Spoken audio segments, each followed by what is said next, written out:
Today's workout is workout number 2 from the C-section recovery plan. This workout follows workout 1 and is gentle and perfect if you're newly postpartum and just had a C-section. We're gonna work for 50 seconds on, 10 seconds off so you can work at your own pace. All you need is a mat. Let's get started. Hey mamas, welcome to workout number 2 of our C-section recovery program. If you're just jumping in, make sure to do workout 1 before moving on to this one. That sets the foundation. For workout 2, we're gonna start the same as workout 1 with that quadruped breath work. So hands under shoulders, knees under hips. We're working for 50 seconds. Then give your stomach like a balloon. We're gonna inhale, inflate that balloon. Exhale, pull that belly in toward your spine, deflate, engage that transverse abdominis. Do it again, inhale. Exhale. Keep going. Pressing through those hands. Relax your neck and shoulders. So there's not a lot of spinal movement here, but there should be movement through the ribs. Again, if you're not talking, this works better. Now 50 seconds might be too long, but it might not be long enough. So if you need more time, feel free to take it here. All right, let's rest. We're gonna move on to that bird dog. If you need to shift back into a child's pose, we're gonna come back, hands over shoulders or hands under shoulders. We're gonna just take the arms out one at a time. Here we go, starting with the front arm, brace that core, push through the back hand, switch. So we're pushing through the opposite arm and of course grounding through those knees, bracing the core as we move. We're lifting the arm to about shoulder level, thumb is pointed upward. Again, neck is relaxed. We're looking about a few inches in front of those fingertips. Shoulders are back and down, so we're actively engaging the back body here. And we're starting with just the hands here, because that's gonna help our core easily warm up and react to the movement. We don't wanna do too much too soon. And that's the case with a lot of these movements. We're building into them, so you can get stronger as we progress, and we're not gonna do too much too soon because that can undo a lot of the core strengthening that we want, right? And even make some of those core dysfunction issues we're having worse. All right, let's rest here. Shift back onto those hips if you need to. This time we're gonna do the bird dog, just the legs. So back into that tabletop position. We're gonna extend the front leg back, drive through the heel, leg about hip level, and put it down. Switch legs. Moving nice and controlled here. Again, you want to minimize movement here. Brace that core. Push through the hands. Breathing, but again, not letting that belly hang. We want to keep the core engaged throughout these movements. And if you find that you're fatiguing in your core or your back, or anywhere really, and you can't maintain proper technique for these exercises, just take a little break. 50 seconds is quite a long time. I gave you that much time so you could move as slow as you want to, and so you could control how slow or fast you move. The slower the better, really. And then how many reps you do, up to you. You can work your way up to it, of course. And we're gonna rest. All right, moving into a glute bridge. So onto your back, we're gonna bring those heels close to your hips.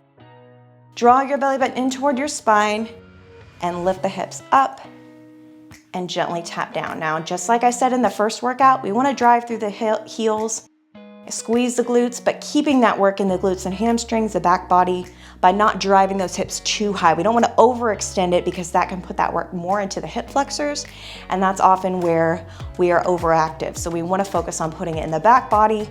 It's really important to strengthen that posterior chain because the front body takes a lot of that work, takes control a lot easier, and is stronger in most women. And that back body is weak, especially with carrying a baby. The posterior chain can get really weak. And then of course, to strengthen our core, we have to support it by strengthening the back body. All connected. Again, squeezing those glutes at the top and rest. All right, we're gonna move on to a glute bridge with an abduction. So we're gonna take those hips up and then drive the knees out and in. Here we go. So we go up, out, in, and then gently down. Do it again, up, out, in, and down. So your heels are staying down. It's okay if your toes lift up a little bit because we're taking those knees out and in, and then we're engaging those side glutes here. So that's what we get with that little abduction movement. Again, a great movement for the core. and also for those deep pelvic floor muscles. It's all connected here. Moving really nice and controlled, especially as we lower those hips. We want to do so with intention. The slower and the more controlled we can make these movements, the more benefits we're going to see in the core. And rest. Okay, we're going to move on to a heel slide on that front leg. So we're going to slide the heel out away from the body, and then drag it and feel that resistance from the floor, pulling your belly button in toward your spine. Do it again. So let it go out. And again, it might catch on the floor on the way out, but I want you to focus on that drag in. Squeeze that core, lower back pressing down, engage. And you're not gonna feel like a huge burn in your abs, right? It's not like we're doing planks or sit-ups, but I don't want you to feel like that. You're not trying to do these intense exercises, right, to build abs yet. We're starting from the foundation. So we wanna focus on healing, engaging those deep core and pelvic floor muscles first. And you're still gonna feel a tightening sensation, but I wouldn't call it a strict burn in your abs, right? It's deeper than that, but we've got to build a foundation first before we lay the bricks, you know what I mean? Okay, rest. We're gonna move to that back leg. So the same thing. We're gonna slide the heel out away from the body. Drag it, embrace that belly.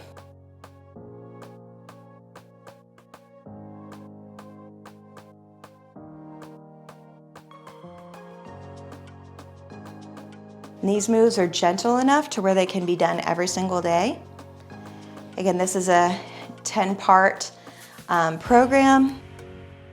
So we've got 10 different workouts. Each workout advances a little bit. So every week you do the workout, you can continue to move into the next phase and start to get stronger each time. So the goal is to slowly progress. That way we really see the results and we don't undo them by doing something too intense too quickly. Again, like crunches or sit-ups or planks, which can have their place, but not postpartum. Rest here. Okay, we're gonna move on to supine march. So we're gonna take the knees, one knee over our hip at a time. So press the low back toward the floor. We're gonna take the front knee up over the hip and then the back knee over the hip.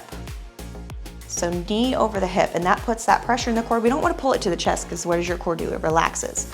So we want to keep that tension on here, but we're lightly tapping the floor so we don't just fall with the feet. We want to keep control in that core, keep tension in the core.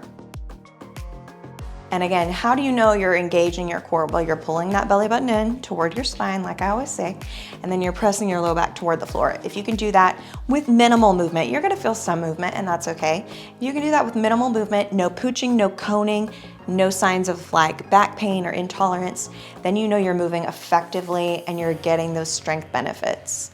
And again, some of these moves might be a little too intense to do for 50 seconds. That's okay, work your way up to it. Okay, let's rest. We're gonna move on to a good morning. So come onto your feet now, and we're gonna take those feet underneath your hips, arms across your chest, just like we did in the first workout. We're gonna hinge from the hips, dropping, so we lower about parallel to the floor, and then stand up. Drive through your heels, squeeze your glutes at the top, pushing those hips back, keeping the chin tucked, looking out about 6 feet in front of you.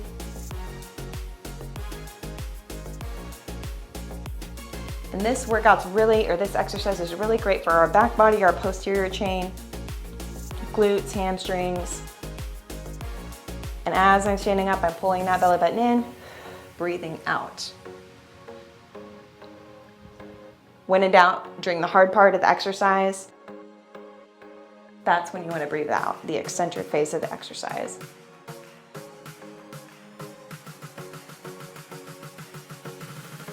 Rest. All right, we're gonna move on to our shallow squat. So we're gonna take our feet a little wider than hips, wherever you feel comfortable here. Hands in front of your chest. We're just gonna do a shallow squat, so that means not super deep yet. We're just gonna ease down the hips and then stand up. So sitting the hips back like you're trying to sit in a chair.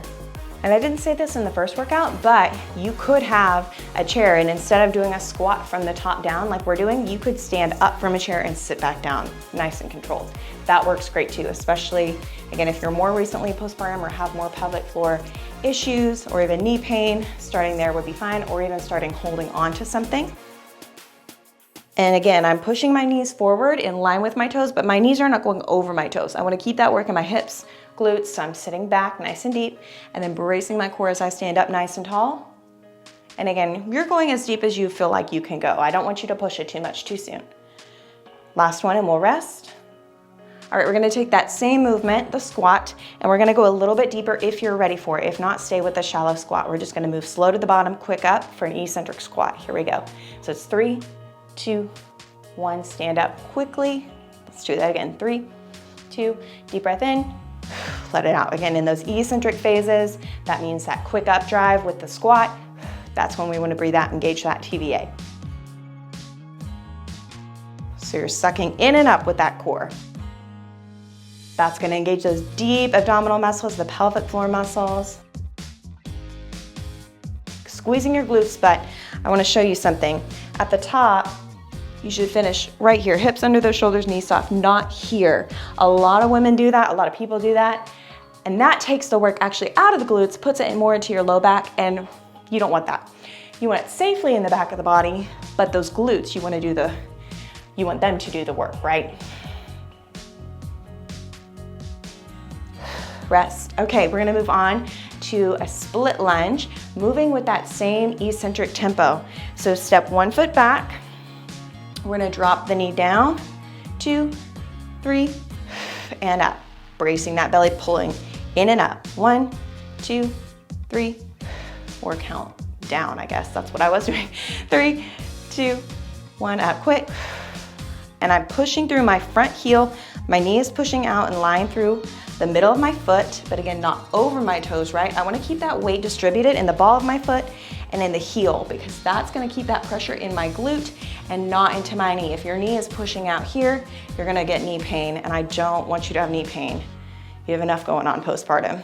That back knee goes almost to the floor, and that front thigh is about parallel to the floor. 3, 2, 1. Starting to feel that leg burn. All right, relax for a second. We're gonna switch legs, do the same thing, other side. So I'll show you from the same side, just the opposite leg, so you can see what that front leg is doing even more. All right, here we go. 3, 2, 1. Belly pulls in and up. 3, 2, 1. Squeezing that glute right here. You can see my body weight is staying distributed forward, so I'm keeping it in my front heel. I'm not shifting back. See what that does? That's gonna throw you off balance and take that work out of the glute. You want that glute to stay under tension. The glutes are the biggest muscle in our core, so a big focus of this program is glute strength, and that's what we're doing with these split lunges.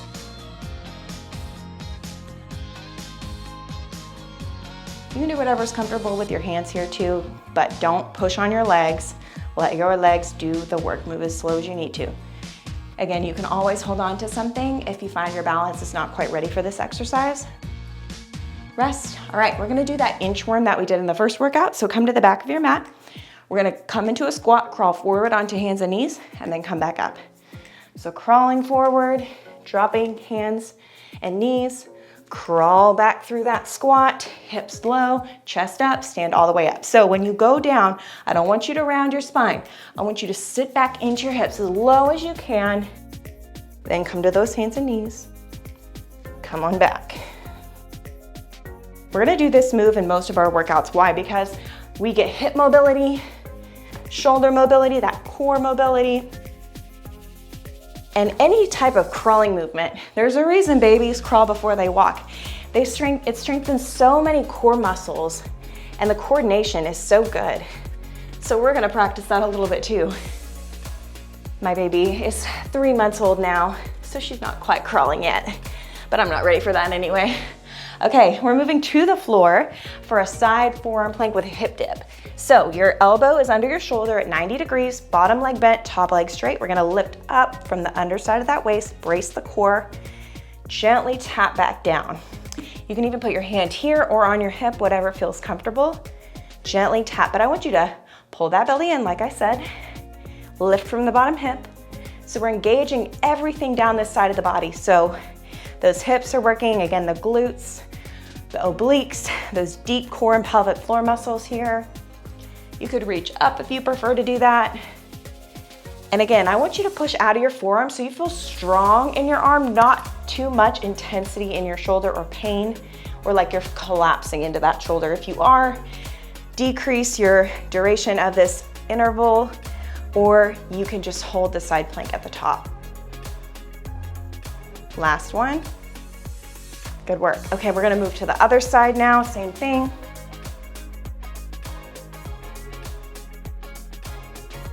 Drawing in the belly, lifting up and down.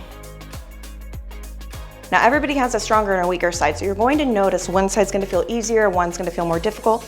Perfectly normal, but again, we wanna focus on trying to build symmetry in the sides of the body. So just take it slow, be patient with yourself, and that goes for any exercise.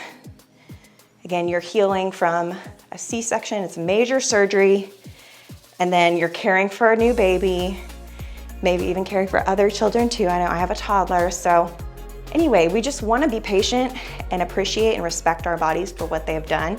And I think this is a way to do that, starting out with gentle, intentional exercise to really strengthen and heal from the inside out.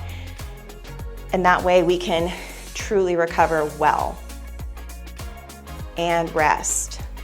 And there you have it for workout number 2 from our C-section recovery program. I hope you all enjoyed it. Make sure to stay with this workout for about a week before moving on to the next workout. Again, we have 10 workouts in this series, in this program. So I hope you'll stay with us and continue to heal, rebuild, and strengthen your body post C-section. And we'll see you next time.